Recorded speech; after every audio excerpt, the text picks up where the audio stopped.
I would say, in terms of how do you address all the different digital platforms, I would say kind of the opposite of how you want to think about measurement, right? When you think about measurement across all these platforms, you kind of want to take more of a step back and think more holistically.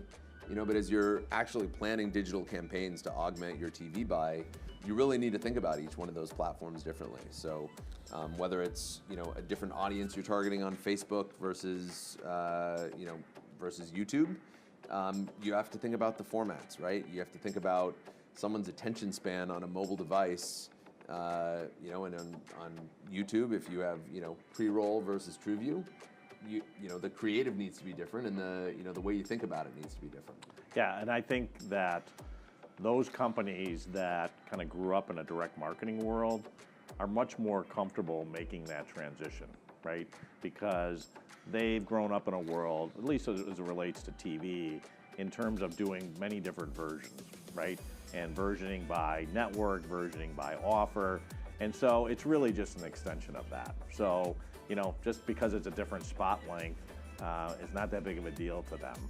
So if you're thinking YouTube versus Hulu versus just a display ad, cutting up different versions is not that big of a deal, but it's critical, because otherwise, you're not going to see the ROI you would otherwise.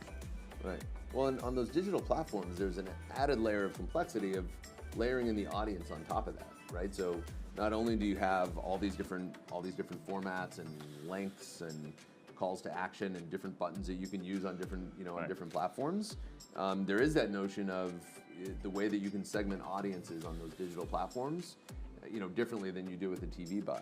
So from a production standpoint, that gets really complex. If you think about taking that one the one spot, breaking it up into the a 15, a 6-second spot, all those different formats, you could take that a level deeper in terms of granularity and think about creating different spots for different audiences. So brand from a higher production cost, but a lot more opportunities to get more more segmented and make sure every one of those spots is relevant to the audience.